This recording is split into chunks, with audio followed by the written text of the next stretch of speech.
आणि अनेक तरुण माझ्याकडे असे येतात, त्यांना असं वाटतं मी कशाला हे लग्न केलं. लग्न केल्यानंतर बायकोला सांभाळणं किंवा सुखी आयुष्याची स्वप्न पाहणं, त्याच्याऐवजी ती बायकोनं इतक्या वाईट प्रकारे त्याला आणि त्याच्या फॅमिलीला ट्रीट करते की त्याला वाटतं मला हे नको आहे बायको. आणि मुली पण त्यांना असं वाटतं की मला असा नवरा पाहिजे का स्वप्नातला नवरा पाहिजे, स्वप्न का राजकुमार असं त्यांना वाटतं.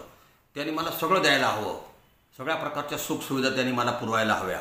आणि तुम्ही जर लग्न ठरवायला गेले ना तर त्या मुली काय म्हणतात, नवरा नोकरीला पाहिजे, त्याला चांगलं पॅकेज पाहिजे, त्या स्वतःचं घर पाहिजे, त्याच्याकडे फोर व्हीलर पाहिजे, घरामध्ये सगळ्या अत्याधुनिक वस्तू पाहिजे आणि विशेष म्हणजे त्याला शेती पाहिजे.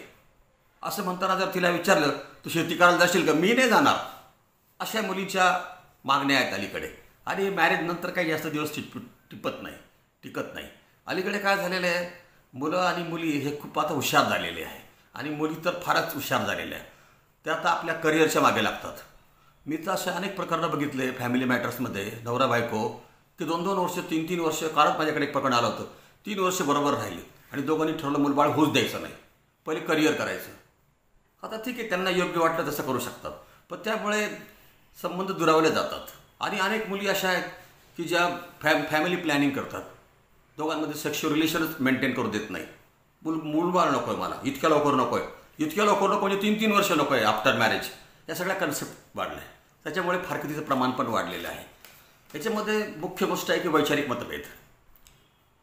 नवरा बायको हे 2 वेगवेगळ्या घटकातून आलेले असतात, एकत्र राहिले येतात, दोघांचे विचार वेगळे असतात, राहणीमान वेगळं असतं, पटत नाही. आणि या कारणाने एकदा पटलं नाही की 1-2 वर्ष बरोबर राहून बघतात आणि मग फारकतीचा विचार करतात. दोघांना वाटतं नको आहे बायको, त्याला वाटतं नको हा नवरा, कटकट, म्हणून तसा विचार घेतात. दुसरं एक कारण आहे की मुलीच्या घरचे आहेत ना, म्हणजे तिचे आईवडील, एकदा आपली मुलगी तिच्या सासरी गेली ना फार इंटरफेअर करता कामा नये. या मुली काय करतात, जाताना बरोबर मोबाईल घेऊन जातात, त्याला कोड लावतात आणि घरातली प्रत्येक गोष्ट आपल्या आईला विचारून करतात. प्रत्येक गोष्ट इतक्या फोन करतात, इतक्या वेळ फोनवर बोलतात, अर्धा तास, आणि तो बिचारा नवरा त्या फोनचं बिल भरत असतो. त्याच्यामुळे मुलीच्या माहेरच्यांनी थोडी काळजी घ्यायला हवी की आपली मुलगी सुखात आहे ना बस. आणि मुली काय करतात, तिच्या घरच्यांना आहे ना या सासरच्या लोकांविषयी वाईट साईड सांगतात, त्यांना भडकवून देतात. आणि आपण म्हणतो तिचंच आई म्हणजे मुलीची आई, मुलीचे वडील आपल्यावर चिडतात. अरे का चिडतात, त्या मुलीने जर सांगितलं का मी सुखात आहे, मला कसलाही प्रॉब्लेम नाही आहे, तर ते खुश होतील ना. पण नाही. म्हणजे एक लक्षात ठेवा, मुलीचे आईवडील म्हणजे आपले सासू सासरे हे आपल्यावर चिडतात, याचं कारण ही मुलगी त्यांना आपल्याविषयी वाईट साईड सांगत असते, त्याचे कान भरत असते, म्हणून ते राहणं करतात आपल्या घरी येऊन, मुलीला घरातून घेऊन जातात, सगळं संसार उद्ध्वस्त होतो. मुलींनी लक्षात घ्यायला हवं की सासरी राहत असताना आहे ना किरकोळ गोष्टी आपल्या आई वडिलांना सांगू नये, त्यांना भडकवू नये ना. आणि मोबाईलचा दुरुपयोग करू नये. मोबाईल हा तुम्हाला चांगल्या गोष्टीसाठी दिलेला आहे, त्याचा खूप दुरुपयोग होत आहे.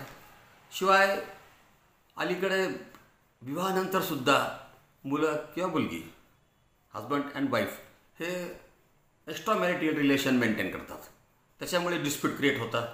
मुली पण आपल्या फोनला कोड लावतात. लग्न झाल्यानंतर पती पत्नी जर बरोबर राहत असेल तर मोबाईलला कोड लावण्याची काय गरज आहे. म्हणजे असं काहीतरी आहे त्याच्यामध्ये, तुला तर नवऱ्यापासून लपवायचं आहे, त्याच्यामुळे पण डायव्हर्स होतात. इगो पॉईंट हा एक आणखी मुद्दा आहे, फार इगो झालेला आहे. मुलगी जर नोकरी करत असेल ना तर तिला वाटतं मी नवऱ्यावर अवलंबूनच नाही आहे. शिक्षण झालं असेल जास्त, काही मॅटर्समध्ये मुली शिक्षण जास्त झालेले असतात, त्यांना पगार जास्त असतो, इगो पॉईंट होतो. माझ्याकडे तर अशी केस झालेली आहे की दोघांचं लग्न झालं, मुलगी नोकरीला, मुलगा नोकरीला, आणि एकदा 3 महिने दोघं बरोबर राहिल्यानंतर मुलाने सहज तिला विचारलं तुझा पगार किती आहे. तिने ती पगार सांगायला नकार दिला. आणि मग ती सकाळी दोघांमध्ये डिस्प्यूट झाला, पगार सांगायला तयार नाही, तू कुठे काय करते हे तो भाग वेगळाच, पण पगार सांगायला नकार दिला. आणि तो नवरा कामावर निघून गेला. संध्याकाळी बघतो तो मुलगी सगळं सामान घेऊन गेली तिच्या माहेरी निघून. नंतर विचारलं तर कारण ती सांगते की यांनी मला माझा पगार विचारला. आणि ते कारण असं कळालं, त्या मुलीने पतीकडे नांदायला आला असताना लग्नासाठी तिने लोन काढलं होतं, कर्ज काढलं होतं तिच्या लग्नासाठी, आणि ती पतीकडे नांदत असताना त्या कर्जाचे हप्ते भरत होती. ही गोष्ट उघड झाली त्यावेळी ती त्या पतीचा त्याग करून गेली. 5 वर्ष झाली दोघं वेगळे राहत आहे छोट्याशा कारणावरून. का तुम्ही नोकरीवाली बायको करतात, तुला तुमची गरज राहत नाही, तुमच्यावर अवलंबूनच राहत नाही, ती स्वतंत्रपणे आपली लाईफ जगत असते. आणि इगो पॉईंट असतो तिला. मी नोकरी करते, माझं कोणी काही वाकडं करून घेणार नाही. तुम्हाला सांगतो 100 बायकांचे जर आपण अर्ज भरून घेतले, त्यांना विचारलं की नवरा पाहिजे का नोकरी, 95% बायका म्हणतील नोकरी पाहिजे. नवरा काय कुठे मिळेल, मी माझ्या पायावर उभी आहे. हा इगो पॉईंट.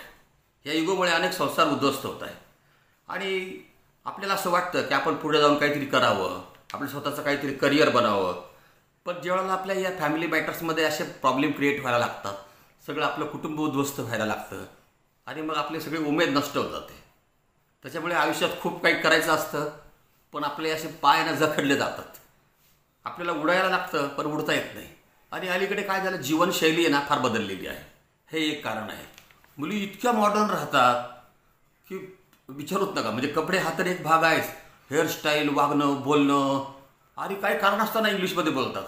तर माहिती यांना काही इंग्लिश कळत नाही, अननेसरली हिंदी बोलतात. आणि तुम्ही जर बघितलं असेल ना की त्या कानाला इयरफोन लावतात आणि मस्त धुंदीत चालतात, बडबडत असतात. काय बोलतात, काय म्हणजे काय बोलतात इतक्या वेळ, काही तर काय बिझनेस करत नाही, काय एवढं बोलावं, याचाही विचार व्हायला. आणि या जीवनशैलीमुळे त्या तर तुम्हाला एक सांगतो, तुम्ही जर रस्त्याने गाडी चालवत आहे आणि तुम्हाला एखादी ॲक्टिवावाली मुलगी दिसली, तरुण मुलगी, सुटसाट निघून जाते, थांबतच नाही. आपण आपली गाडी बाजूला घ्यायची. आणखीन एक सांगतो, तुम्ही रस्त्याने चालत असेल, एखादी मुलगी आली साधी सिंपल, ती बाजूला होत नाही, तुम्हाला बाजूला व्हावं लागतं. लक्षात ठेवा, बाजूला होऊन जा. नाहीलाच आहे आपला.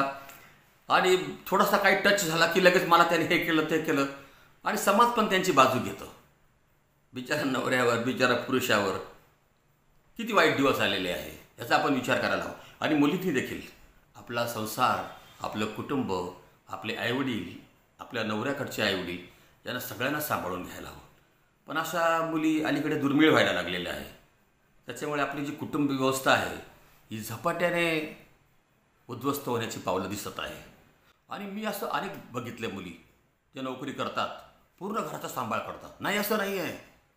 सरकारी नोकरीमध्ये किंवा बँकेमध्ये नोकरी करणाऱ्या किंवा प्रायव्हेट सेक्टरमध्ये नोकरी करणाऱ्या मुलगी, मुंबईमध्ये तर बघा ना, नवऱ्याच्या खांद्याला खांद्या लावून महिला कामं करतात. तिथे कुठे काही कोणाची धुसफूस नसते. विचार करायला हवा की आपली हिंदू विवाह संस्था जी आहे, या स्वच्छंदी वागण्यामुळे आणि स्वातंत्र्यामुळे हळूहळू डायव्होर्सच्या दिशेने जायला लागली आहे. डायव्होर्स हे काय वाईट नाही.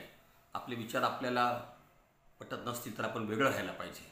पण नवरा आणि बायको यांनी दोघांच्या कुटुंबांना जुळवून घेऊन एकत्र राहिले तरच संसार टिकू शकेल.